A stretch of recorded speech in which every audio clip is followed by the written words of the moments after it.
하나님 말씀 함께 봅니다. 함께 보실 하나님 말씀은 구약 성경 열왕기하 13장 말씀입니다. 열왕기하 13장 1절에서 13절 말씀.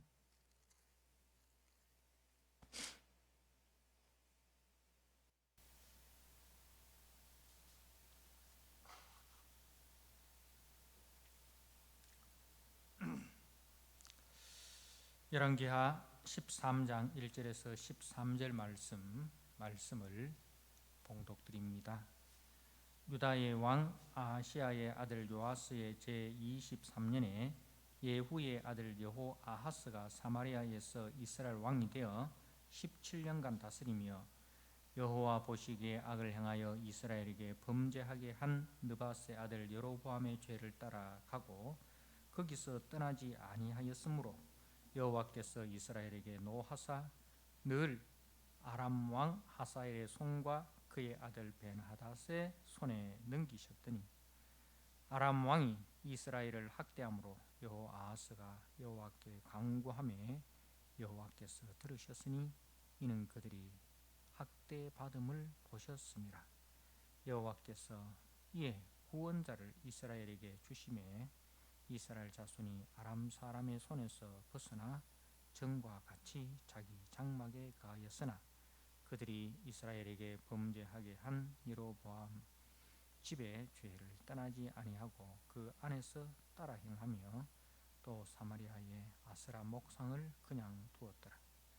아람 왕이 이 여호아하스의 백성을 멸절하여 타작마당에 티끌같이 되게 하고 마병 50명과 병거 10대와 보병 10,000명 외에는 여호아하스에게 남겨두지 아니하였더라.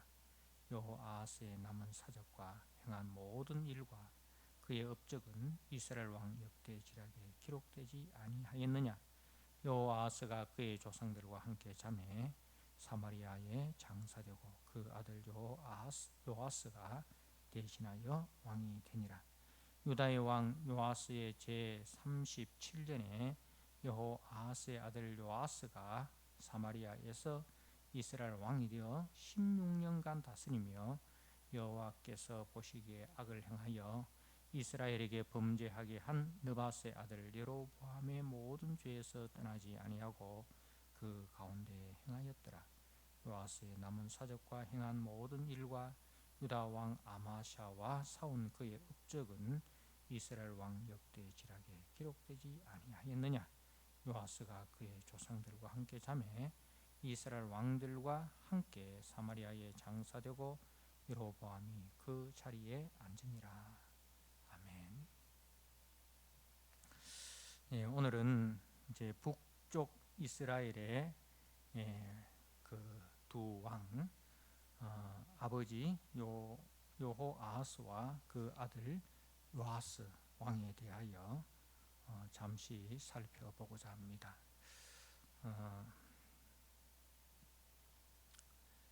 이제 유다의 왕 아하시아의 아들 요아스의 제23년에 예후의 아들 여호아하스가 사마리아에서 이스라엘 왕이 되어 17년간 다스렸다라고 이렇게 시작을 합니다.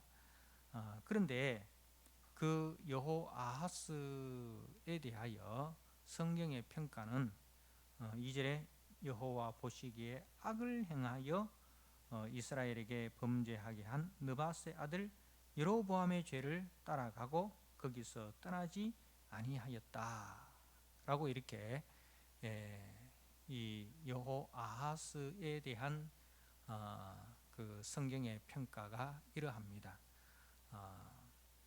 이제 느밧의 아들 여로보암의 죄라는 것은 우리가 잘 아시다시피 이제 그 북왕국의 시조인 여로보암이 이 베델과 단에 금송아지를 만들어서 이제 여호와의 자리에 그 금송아지를 씌워놓고 남쪽 그 유다 예루살렘 성전으로 가서 예배드릴 필요가 없고 이 베델과 단에 있는 이 제단에 와서 예배를 드리면 된다. 그렇게 이제 해서 베델과 단에 세운 그 신전을 말하는데요. 이것은 이제 하나님이 제일 싫어하는 이제 하나님과 우상을 겸하여 섬기는 겁니다. 하나님과 우상을 겸하여 섬기는 이 혼합주의를 하나님이 제일 싫어합니다. 그런데 이스라엘의 역대 왕들은 어느 누구도 이 여로보암의 죄에서 떠난 왕이 없어요. 오늘 본문에 이 여호아하스도 그렇고 그 아들 요아스도 똑같이 이제 행하고 있습니다. 11절에 여호와께서 보시기에 악을 행하여, 이 요아스에 대한 이야기죠. 이스라엘에게 범죄하게 한 느바스의 아들 여로보암의 모든 죄에서 떠나지 아니하고 그 가운데 행하였더라. 이렇게 아버지와 아들이 똑같이 이 여로보암의 죄를 따라갔다는 겁니다. 이것이 예수님 시대에도 마찬가지입니다. 예수님도 하나님과 재물을 겸하여 섬길 수가 없다. 이제 형상만 이제 모양만 바뀌었죠. 금송아지 대신에 재물이 그 자리에 올라갔을 뿐이고 이제 그 모양만 달라졌지 내용은 똑같이 하나님과 세상을 이제 하나님과 자신의 욕망을 겸하여 섬기고자 하는, 결국은 그 자기 욕망을 이루는 수단으로 하나님을 이용하고자 하는, 그러니까 자기 욕망이 목적이고 하나님은 수단에 불과한 그것이 이제 우상입니다. 그것이 우상 숭배입니다. 그런데 그 사람들이 이제 자기 욕망을 따르고 그리고 하나님의 자리에 재물을 대신 올려놓고, 이게 전부 다 마귀에 속한 일이죠. 그런데 마귀는 섬기면 섬길수록 마귀의 종이 됩니다. 돈을 섬기면 섬길수록 돈으로부터 자유함을 얻는 것이 아니라 돈의 노예가 됩니다. 우리가 자기 욕망을 이제 이루면 그 욕망으로부터 자유함을 누리는 것이 아니라 그 욕망의 노예가 됩니다. 욕망의 포로가 되는 거죠. 그런데 하나님을 섬기면 어떻게 됩니까? 하나님을 섬기면 우리가 하나님이 주신 자유함을 얻게 됩니다. 이게 다른 거예요. 마귀는 섬길수록 마귀의 노예가 되고 마귀는 우리를 노예처럼 부립니다. 그런데 우리가 하나님을 섬기면 하나님은 우리를 친구처럼 대하시고 우리에게 자유와 기쁨을 주십니다. 이제 이 우상 숭배로 하나님의 반응이 어떻게 나타납니까?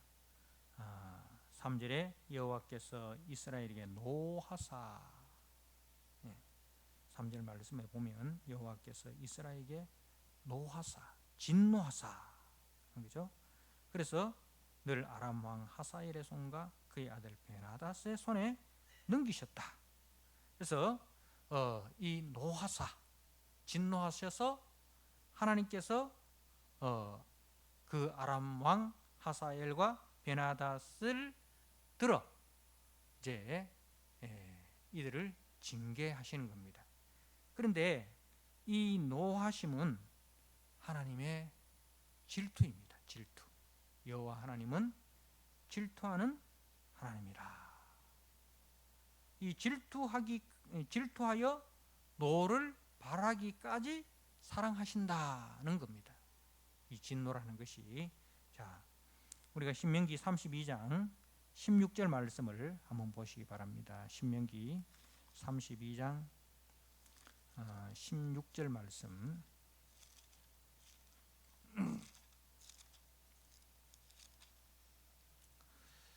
제가 한번 읽어드립니다. 그들이 다른 신으로 그의 질투를 일으키며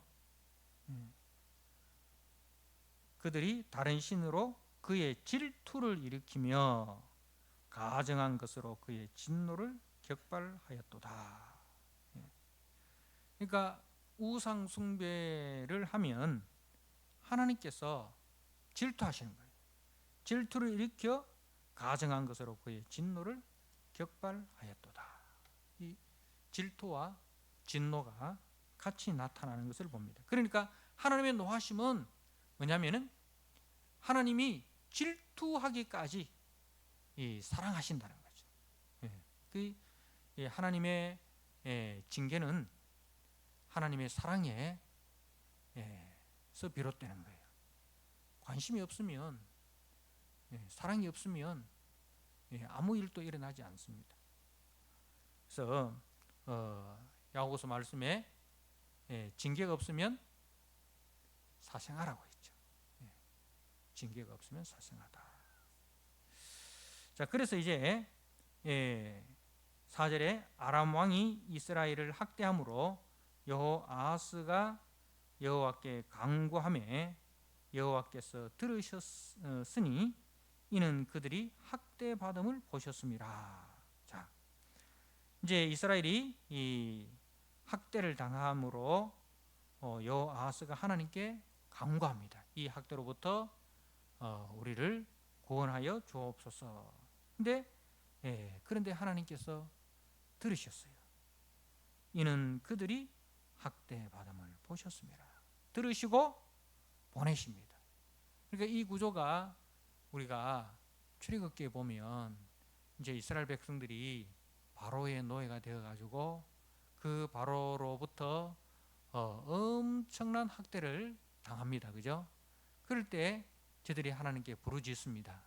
그래서 하나님께서 보시고 들으시고 그래서 이제 저들을 위해서 이제 구원자를 보내시는 것을 우리가 보게 되는 거죠. 그래서 이제 5절에 여호와께서 이에 구원자를 이스라엘에게 주심에 이스라엘 자손이 아람 사람의 손에서 벗어나 전과 같이 자기 장막에 거하였으나, 구원자를 보내주셔서 이제 자기 장막에 거하였다는 것은 이제 죄의 노예에서 아람 나라의 노예에서 이제 자유함을 주셨다는 거죠. 이게 하나님의 긍휼입니다. 하나님의 긍휼입니다. 자, 하나님의 긍휼이 이제 어떻게 표현있는지 23절 말씀을 보십시오. 23절 말씀에 여호와께서 아브라함과 이삭과 야곱과 더불어 세우신 언약 때문에 이스라엘에게 은혜를 베풀며 그들을 불쌍히 여기시며 돌보사 멸하기를 즐겨하지 아니하시고 이때까지 자기 앞에서 쫓아내지 아니하셨더라.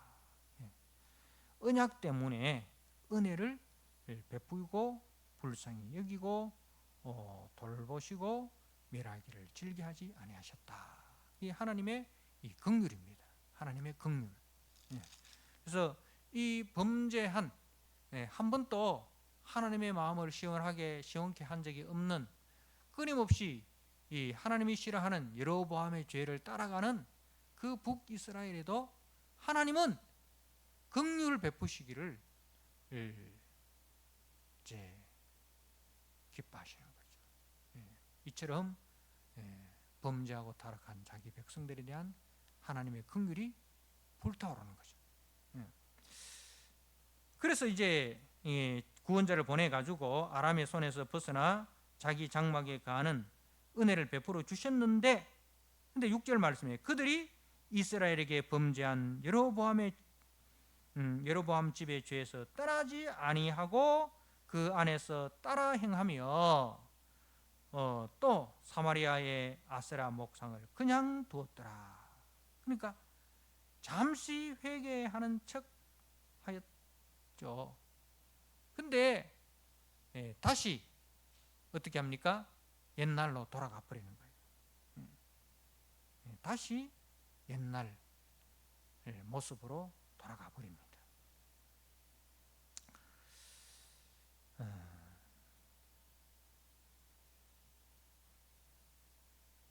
그래서 이제 7절 말씀에 아람 왕이 여호아하스의 백성을 멸절하여 타작마당에 티끌같이 되게 하고 마병 50명과 병거 10대와 보병 10,000명 외에는 여호아하스에게 남겨두지 아니하였더라.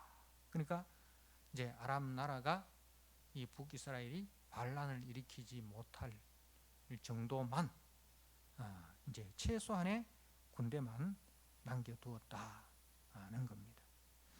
자, 이제 하나님의 긍휼이 무한정 계속될까요? 우리가 23절 말씀 보십시오. 아까 읽었던 23절에 이때까지 자기 앞에서 쫓아내지 아니하셨더라. 이때까지. 그러니까 이제 이때가 지나면은 어떻게 되겠습니까? 끝이라는 거죠. 여러분, 이스라엘을 향한 하나님의 사랑과 능력을 저들이 맛보았음에도 여전히 여로보암의 죄에서 돌아와 전심으로 하나님을 사랑하고 하나님을 섬기지 아니하고 다시 옛날로 돌아갔을 때 이때까지. 그러니까 하나님께서 끊임없이 기회를 주시지만, 회개의 기회를 주시지만 그 기회가 계속적으로 주어지는 것이 아니고 때가 있다는 거예요. 그 기회가 주어지지 않을 때가 있다는 겁니다. 하나님의 은혜와 긍휼이 그칠 때가 있다. 그때가 언제입니까? 결국 이 북이스라엘이 이 주전 722년에 아수르에 의하여 완전히 끝이 나버립니다. 완전히 끝이 나버립니다.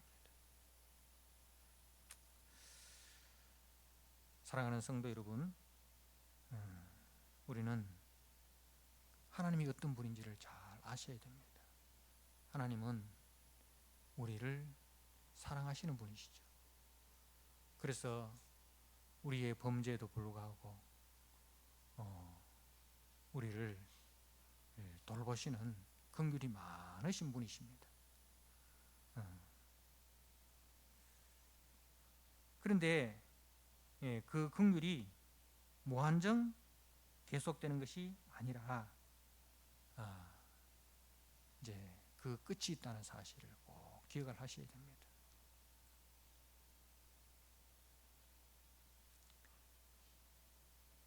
이제 14절 말씀에 보면 엘리사가 죽을 병이 들매 이렇게 엘리사의 죽음 이야기가 나오는데, 엘리야와 엘리사 이 두 선지자의 사역이 북이스라엘에 집중되었습니다. 그 엘리야와 엘리사는 그 하나님이 범죄한 북이스라엘에 대해서 얼마나 사랑하시는가, 그 하나님의 긍휼을 잘 보여주는 선지자입니다. 그래서 이 엘리야와 엘리사를 통해서 이제 끊임없이 하나님의 능력과 하나님의 사랑을 보여주십니다. 그래서 우리가 16절 17절 말씀에 보면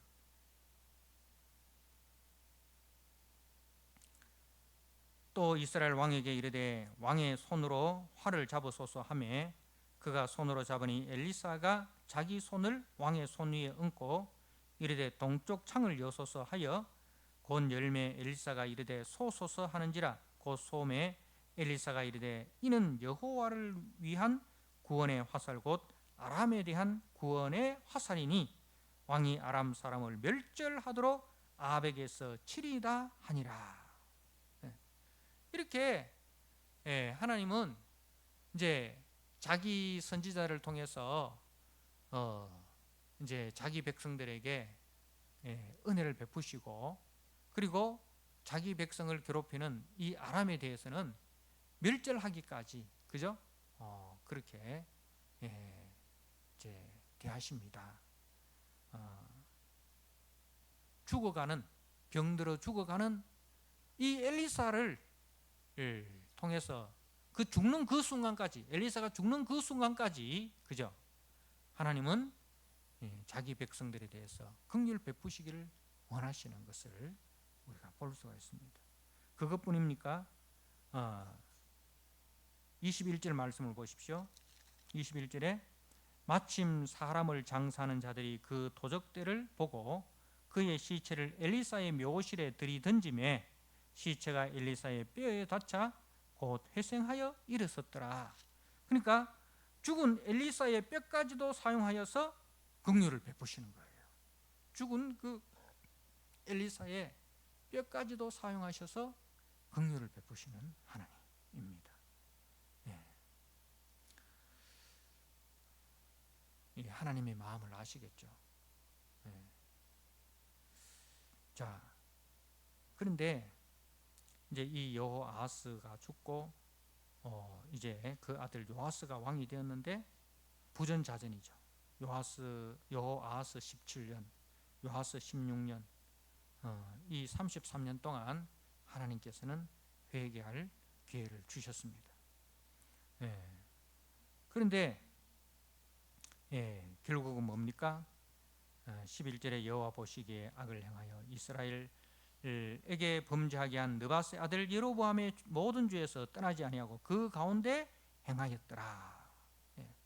똑같이 이렇게 아버지의 모습을 그대로 담는 것을 봅니다.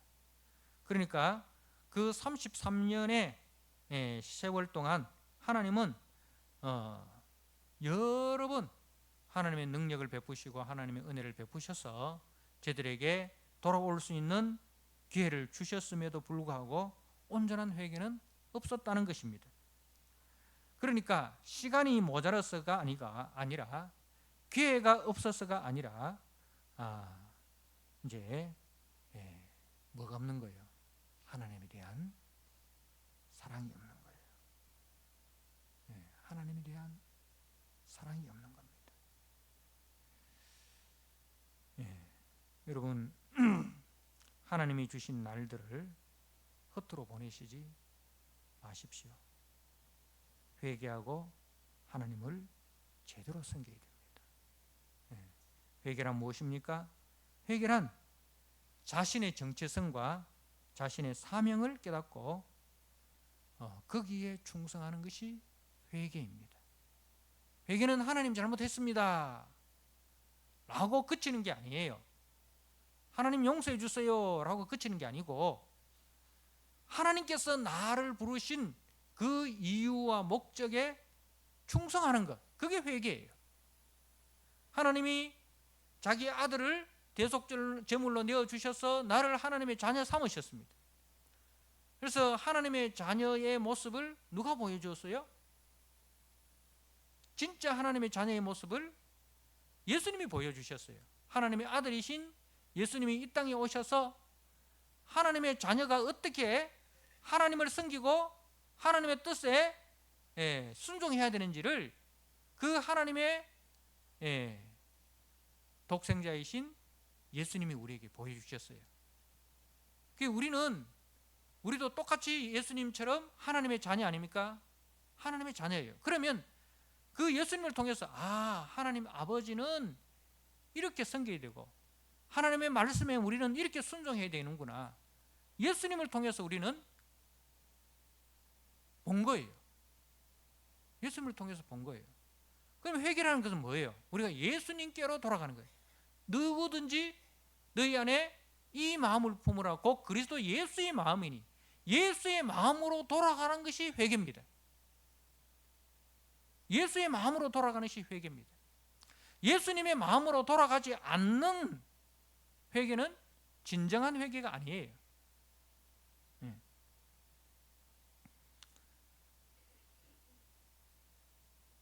하나님이 나를 하나님의 자녀로 부르신 그 부르심의 목적과 소명으로 우리가 돌아가는 것, 그것이 회개입니다.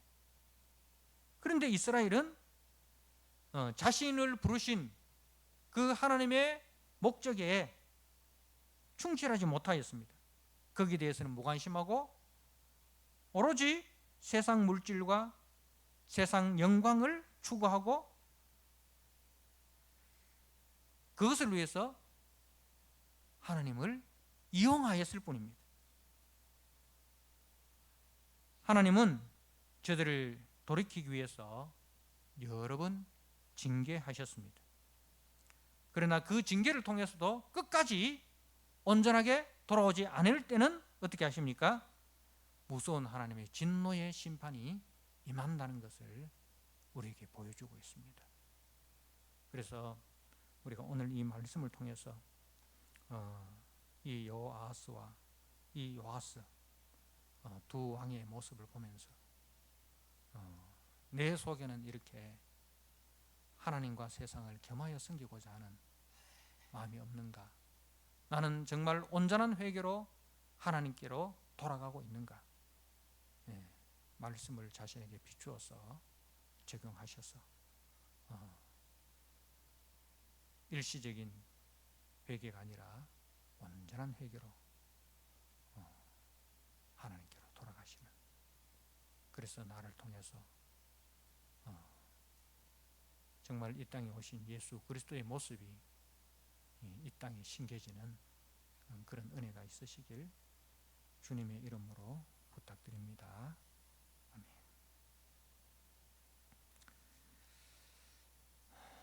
아멘.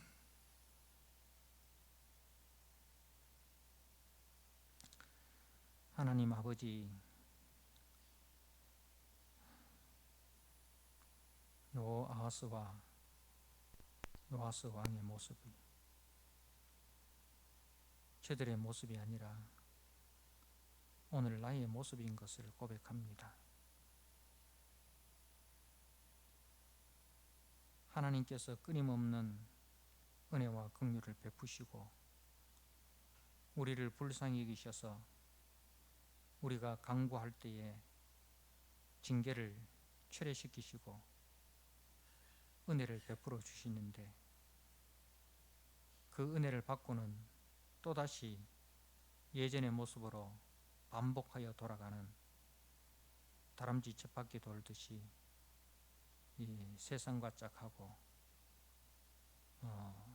세상의 노예가 되어 살아가는 주님, 불쌍히 여겨주시고 긍휼히 여겨주시옵소서. 하나님, 이때까지라는 말을 들었습니다. 회개의 기회가 무한정 주어지는 것이 아니라 회개해도 소용없는 날이 온다는 사실